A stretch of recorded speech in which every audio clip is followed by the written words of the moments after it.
Guys, അപ്പോൾ ഇന്നുണ്ടല്ലോ ഇന്ന് ഞാനും ടോമും കൂടെ ചുമ്മാ ജസ്റ്റ് ഒന്ന് കറങ്ങാനായിട്ട് ഇറങ്ങിയത് കേട്ടോ. ഇങ്ങോട്ട് പോകണം എന്നറിയാതിരുന്നപ്പോഴാണ് ടോമ് പറയുന്നത് നമുക്ക് തെമ്മലയിലോട്ട് പോകാം. തെമ്മലയിലോട്ട് പോയി കഴിഞ്ഞാൽ എന്താണ്, നമുക്ക് ഡാമാണ് കാണുന്നത്. നമ്മൾ പണ്ടൊട്ടേ കണ്ടുവരുന്നതാണ് തെമ്മല ഡാം, നമുക്ക് അടുത്താണല്ലോ. അതുകൊണ്ട് തന്നെ തെമ്മല പോകണ്ട, ഞാൻ പറഞ്ഞു ഊർക്കുന്ന് പാണ്ഡവൻ പാറയിലേക്ക് പോകാൻ. അത് നല്ലൊരു മനോഹരമായ പ്ലേസ് ആട്ടോ.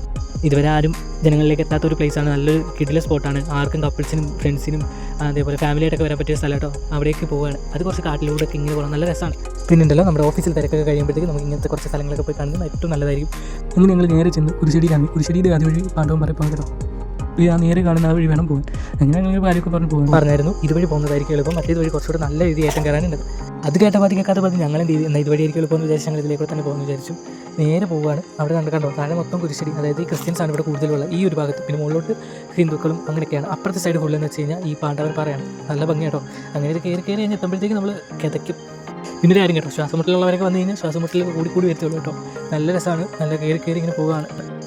നല്ല ഏറ്റമുണ്ട്, ഒരു എന്താ പറയുക കുത്തനെയുള്ള ഏറ്റമൊക്കെ ഉണ്ട് കേട്ടോ. നല്ല രീതിയിൽ സ്റ്റെപ്പ് കയറണം. അങ്ങനെ പാറയുണ്ട്. ഇത് ഒരു ഭാഗമാണ് ഇതിൻ്റെ മുകളിലാണ് നമ്മൾ കയറേണ്ടത്. അതിങ്ങനെ ചുറ്റി സ്റ്റെപ്പ് ഉണ്ട്, അതിലൂടെ ഇങ്ങനെ കയറി പോകണം. 2 ദിവസമായിട്ട് നല്ല മഴ ആയതുകൊണ്ടായിരിക്കും ഇങ്ങനെ നടക്കുന്നത്.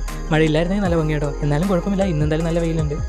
പിന്നെ ടോമാണെങ്കിൽ ക്ഷീണിച്ചെന്നാൽ കുറച്ച് നേരം ഇരുന്നിട്ടൊക്കെ പോകാമെന്ന് വിചാരിച്ച് അവിടെ നിന്ന് കുറച്ച് നേരം വിശ്രമിക്കാമെന്ന് പറഞ്ഞാൽ പിന്നെ അരമണിക്കൂർ അവിടെ നിന്ന് വിശ്രമിക്കേണ്ടി വന്നു. അങ്ങനെയൊക്കെയാണ് ഇപ്പോൾ ഞങ്ങളുടെ കാര്യം. അങ്ങനെ നേരെ ഞങ്ങൾ വിശ്രമമൊക്കെ കഴിഞ്ഞ് കുരിശടിയുടെ മുകളിലെത്തി. അപ്പോൾ ഇതാണ് കുരിശടി കേട്ടോ. ഇതാണ് നമ്മുടെ ഏറ്റവും ടോപ്പ്, കുരിശടിയുടെ ഏറ്റവും ടോപ്പ് ഇതാണ് ആണോ. അതാണ് റെയിൽവേ പാളം കേട്ടോ, അതുവഴി പോകുന്നത്. എന്നാലും സൂം ചെയ്യാൻ പറ്റത്തില്ല, എൻ്റെ ഫോണിൻ്റെ എത്ര ക്വാളിറ്റി ഇല്ലാത്തതുകൊണ്ട് തന്നെ അത്ര സൂം ചെയ്യാൻ പറ്റത്തില്ല കേട്ടോ. അതാണ് പാണ്ഡവൻ പാറ കേട്ടോ. ആ ഒരു മലയിൽ ഇനി നമുക്ക് പോകേണ്ടി വരും. പാണ്ഡവൻ പാറ കഴിഞ്ഞ് അതാണ് പാണ്ഡവൻ പാറ ഇവിടുത്തെ വലിയ പ്രശസ്തമായതാണ് കേട്ടോ. താഴെല്ലാം നല്ല കൊക്ക പോലെ കിടക്കുകയാണ്, അതുകൊണ്ടാണ് കൈവരി കെട്ടിയിരിക്കുന്നത്. എത്ര കൈവരി കെട്ടിയെന്ന് പറഞ്ഞാലും എല്ലാവരും അതുവഴി തന്നെ പോകും. അങ്ങനെ നമ്മൾ പാണ്ഡവൻ പാറയിലേക്ക് കുറുക്ക് വഴി കൂടെ പോകാം കേട്ടോ. ഇതുവഴി കൂടെ മല കയറി വേണം പോകും. ഇതുവഴി വന്നു കഴിഞ്ഞാൽ കാല് തെറ്റി പോകാനൊക്കെ ചാൻസ് ഉണ്ട്. ഇതെന്തായാലും വെയിലായതുകൊണ്ട് തന്നെ ഉണങ്ങി കിടക്കുന്നതുകൊണ്ട് കുഴപ്പം. പാണ്ഡവൻ പാറയിൽ എത്തിക്കഴിഞ്ഞാൽ പിന്നെ നമുക്ക് കുറച്ച് നേരം വിശ്രമിക്കാൻ കേട്ടോ. നല്ല വീതിയിലുള്ള നിരപ്പിനുള്ള പാറയായിരിക്കും. നമുക്ക് നേരെ കുത്തനുള്ള പാറയാണെങ്കിൽ ഇത് നല്ല നിരപ്പുള്ള പാറയായിരിക്കും. അങ്ങനെ പാറയുടെ മുകളിലൊക്കെ ഇരിക്കാമെന്ന് വിചാരിച്ച് ഇങ്ങനെ നിൽക്കുകയാണ്. അത് കഴിഞ്ഞ് എന്തായാലും കണ്ട് കുറച്ച് നേരം ഇരുന്ന് റെസ്റ്റ് എടുത്തതിന് ശേഷം ഞങ്ങൾ വീണ്ടും തിരിച്ചിറങ്ങി. വന്ന വഴി മറക്കരുതെന്ന് പറയും, പക്ഷേ വന്ന വഴി ഞങ്ങൾ സത്യം പറഞ്ഞ് മറന്നു. ഏത് വഴിയാണെന്ന് വെച്ച് കഴിഞ്ഞാൽ അത് പറയാൻ വയ്യ. അവസാനം നടന്ന് ഏതോ കാട്ടിലൂടെയൊക്കെ എന്തായാലും കുരിശടിയുടെ അടുത്ത് എത്തി. ഞങ്ങൾ താഴെ ഹെൽമെറ്റ് വെച്ചേക്കുമായിരുന്നു കേട്ടോ. എന്തായാലും തെറ്റുകളുണ്ടായതുകൊണ്ട് തന്നെ ഇട്ടുകൊണ്ട് വന്ന ഷൂ ഒരു കയ്യിൽ പിടിച്ചിട്ടാണ് പിന്നെ ഇറങ്ങി പോകുന്നത്. വീണ്ടും നമ്മൾ വന്ന വഴി കൂടെ തന്നെയാണ് ഇറങ്ങി പോകുന്നത് കേട്ടോ.